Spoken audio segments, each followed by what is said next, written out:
I'm a little scared right now, probably as scared as I've been in a long time with regard to the stock market.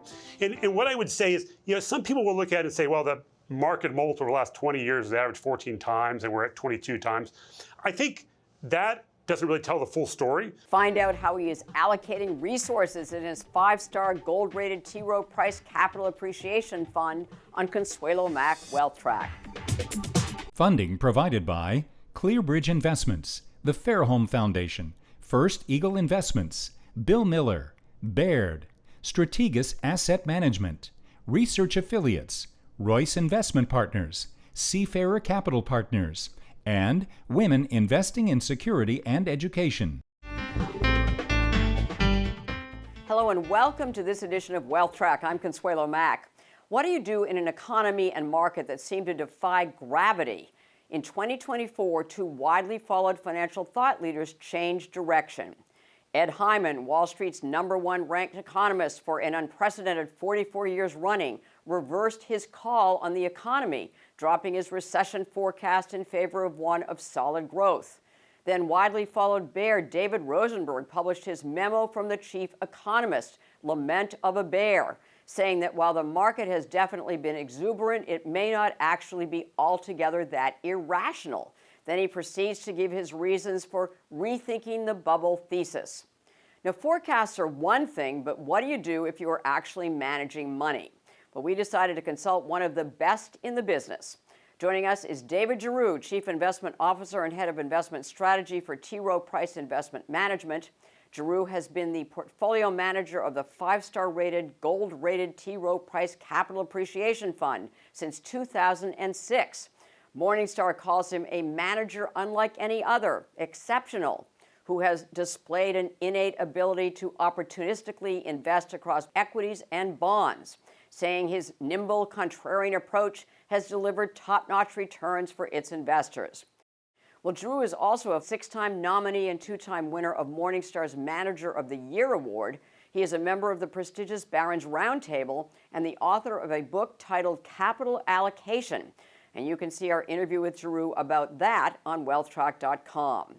Unfortunately, the Capital Appreciation Fund has been closed to new investors since 2014 due to capacity restraints. But Giroux manages 2 other funds that are open, the T. Rowe Price Capital Appreciation Equity ETF and the T. Rowe Price Capital Appreciation and Income Fund, which, as its name implies, is more focused on income. I asked Giroux for his assessment of the market. I'm a little scared right now, probably as scared as I've been in a long time with regard to the stock market. And what I would say is, some people will look at it and say, well, the market multiple over the last 20 years has averaged 14 times and we're at 22 times. I think that doesn't really tell the full story because the market mix has changed really dramatically over the last 20 years. Less banks, less energy, more software, more semiconductors. The market is mixed to a higher multiple group of companies than it used to 20 years ago. The S&P 500 is a living, breathing entity. But even taking that into consideration, if you basically take the traditional growth part of the S&P 500 out, that's that 42% index we call traditional growth. Those companies are trading for about 32 times earnings versus a historical average of about 29 times. Where I'm more concerned actually right now is how it's broadening. If you look at that other 58% of the S&P 500, that is traditional growth, those companies on average used to trade for about 14 times earnings. They're kind of trading for a high teens multiple today. And the number of companies we look at today, even outside of traditional growth, they're trading at big premiums to their 3-year relative multiple, their 5-year relative multiple, their 10-year relative multiple. It's just a very, very large group of companies that are trading big premiums to where they've historically traded. There's very, very few pockets in the market, and I'm sure we'll talk about some of those areas today, that look really attractive to us. The last thing I would just point out is we do a bottoms-up, company-by-company analysis of S&P 500 valuation on 2030.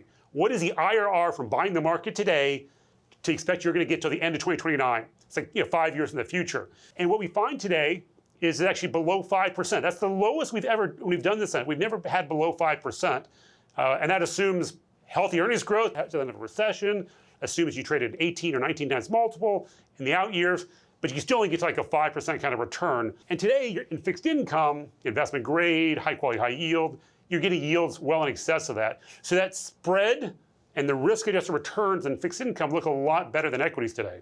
When was the last time this happened? As long as we've been doing this bottoms-up analysis, which is last couple of years, or last 5 years, we have not seen anything this low. If I were on your show, and I probably was on your show in the summer or fall of 2022, we were doing this bottoms-up analysis. What you would have seen is more like a low to mid-teens kind of return expectation for the next 5 years. In contrast, that today, now that the market's almost doubled off those levels, you're seeing much lower expected return in the next 5 years. Does it remind you of any period? I mean, are we in, would you call this like bubble territory? I think it is bubble territory. But remember, the last, you think about the financial crisis or the dot-com bubble, right? That was really concentrated in two areas. That was concentrated in like tech, and that was concentrated in sort of like some mega caps, like GE traded for 50 times earnings. This is a little bit more broad, I would say. And again, like I said, if you look even outside of traditional growth stocks, what you're seeing is an average company in the S&P 500 that's not traditional growth is trading 4 to 5 multiple points higher than it has over the last 10 years. And I think that's more concerning because it just means you have no valuation of support. So if the economy's not as strong, if there's something bad happens in the world, there's a lot of downside and not a lot of upside. If you've historically traded for 14 times for those companies that are not traditional growth companies, why should you support 19 multiple today unless you believe something is fundamentally different over the next 5 years? I'm not sure anything's fundamentally different next 5 years in terms of growth or cash flow or anything like that. So for the capital appreciation fund, I mean, you can invest in bonds. How are you adjusting your investment asset mix as far as the attractiveness between stocks and bonds, for instance? If you go back to end of 21, when rates were very, very low, we had about 17% of the portfolio in fixed income, and we had a very, very short duration book, so we thought rates were going to go higher at that time. But today, with rates being much more attractive than they've been historically, especially on the short end of the curve, or the short to middle part of the curve, the risk-adjusted returns really look good there. So we basically taken that 17%.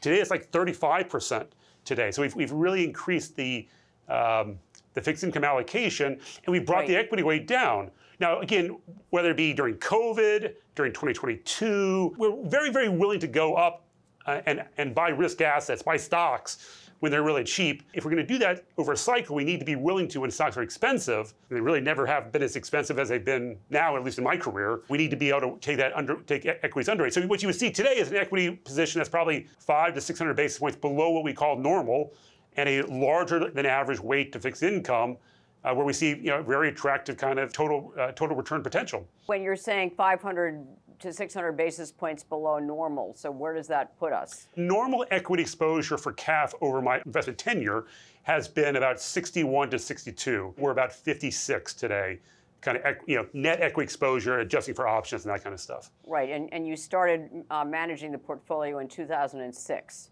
That's correct. You're really de-risking. I mean, thinking of what Warren Buffett is doing. Warren Buffett has been paring his stock positions. He's got a ton of cash. That's what you've been doing, gradually paring stock positions, or have you done any like wholesale changes in the portfolio where you've literally gotten out of certain stocks, certain types of stocks, and just not replaced them? Or yeah, it's a great question. Our North Star is, as we kind of call it, 5-year IRR. Like if I buy this stock today, what do we think the earnings are going to be in 5 years in the future? What do we think the right multiple for this company? And what are the dividends that we expect? And that kind of spits out a kind of internal rate of return for every company. And so at a certain point when an IRR gets really, really low, because it had a really big move, that name will kind of come out of the portfolio, and we can either add to names in the portfolio that are where that IRR is still really attractive, or we can just reduce the number of names, or reduce the equity weight, which we've been doing a combination of all three of those things over the course of the last, let's call it 12 months, we have a little bit of euphoria going on in the marketplace. Again, you pair the riskier assets, the stocks. You have been moving more into fixed income. Is that basically what the direction's been? It has been. I would say that's definitely true. Again, there's no free lunch today, unfortunately. The one challenge with fixed income is that spreads are very, very tight. I think if you look at across the board, whether it be triple Bs, double Bs, single Bs, spreads are all 50 to 100, 150 bips below what we call normal, right? So spreads are really, really tight. We are moving the portfolio in fixed income where we think is the most attractive value is kind of more in the short to intermediate part of the curve. Let's call it the 3 to 5 year part of the curve, which we think has good value.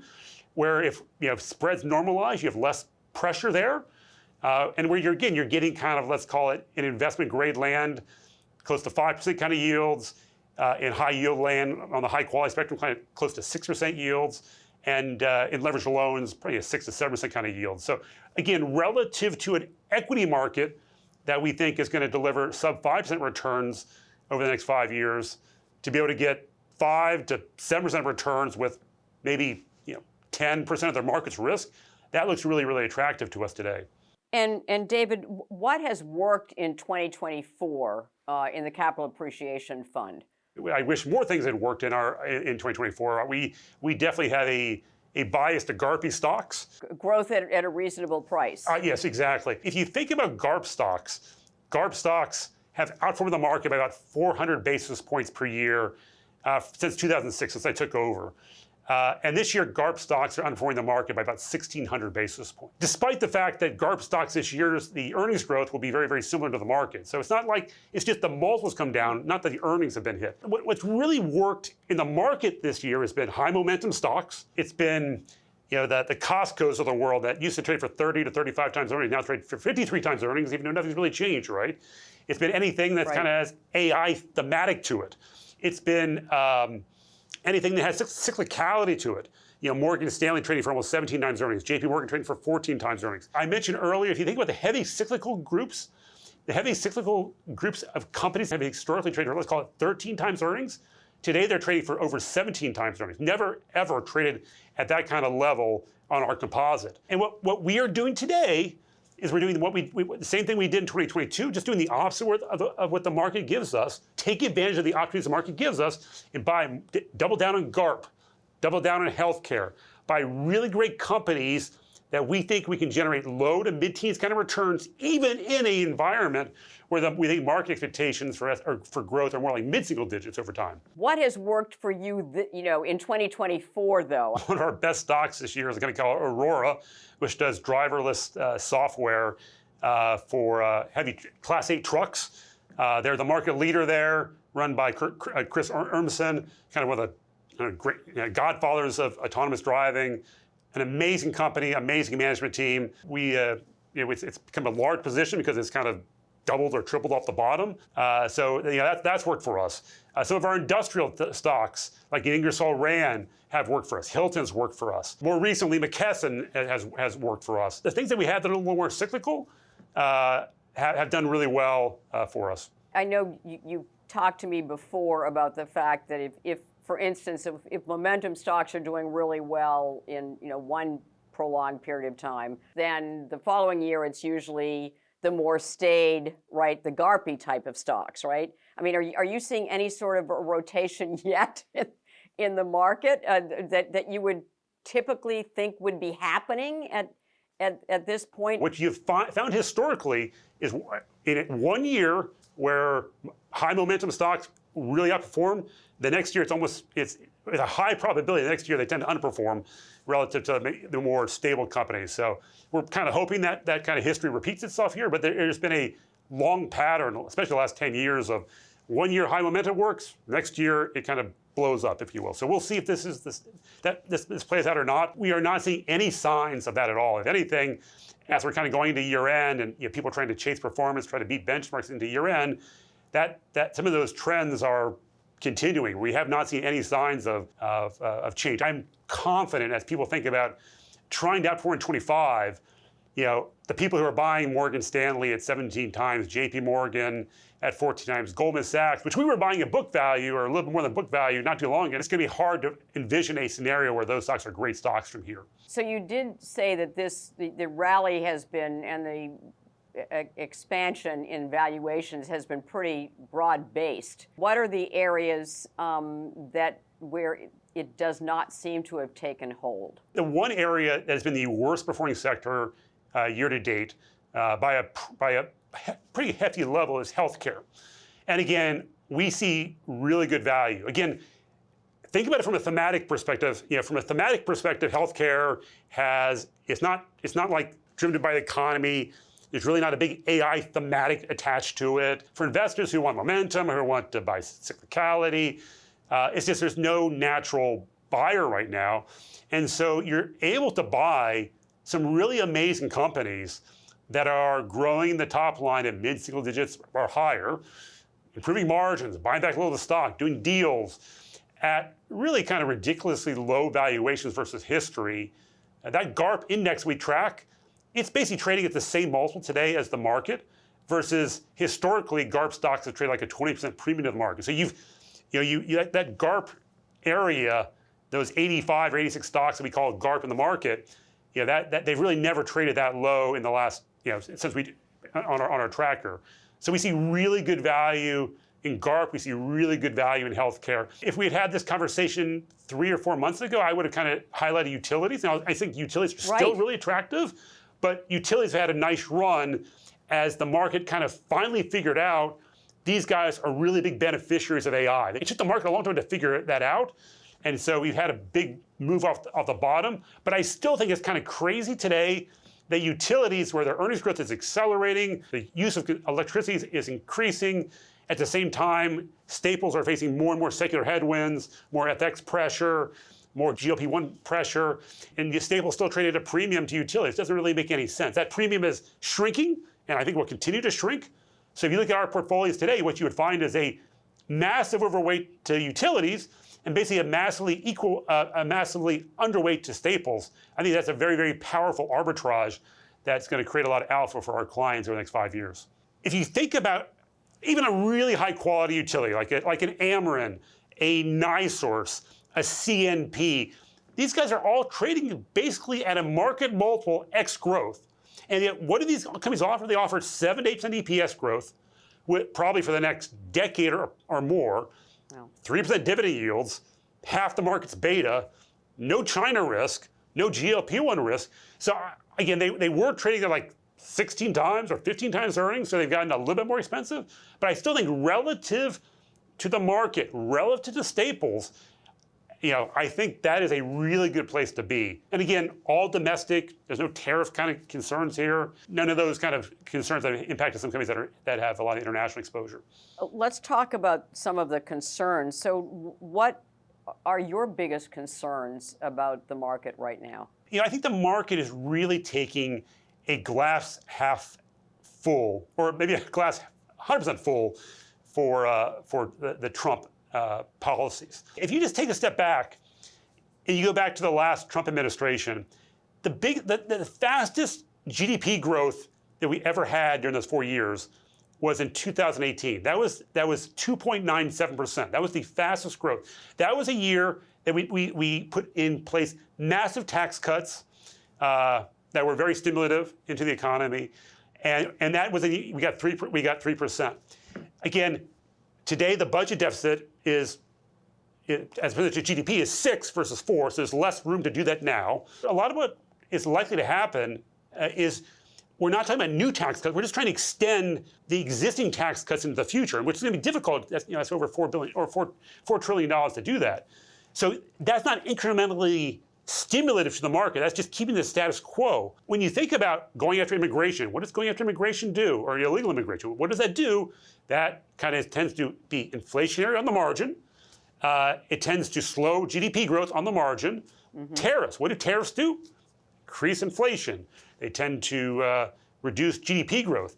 So some of these things where the market's like, we're going to have this massive recovery, massive cycle, I don't see that. And the market is priced for the greatest cycle that we've ever seen, because there's no other way you can justify paying 17 times for Morgan Stanley, or 30 times for an industrial, or 48 times for Cintas. I think the market is more likely to be disappointed in a year from now about the economy than excited. One of my favorite stories of yours that you and I have talked about many times over the years was your belief in the turnaround at General Electric, which has worked out really well. Finally, it did, and it just shows your patience and conviction.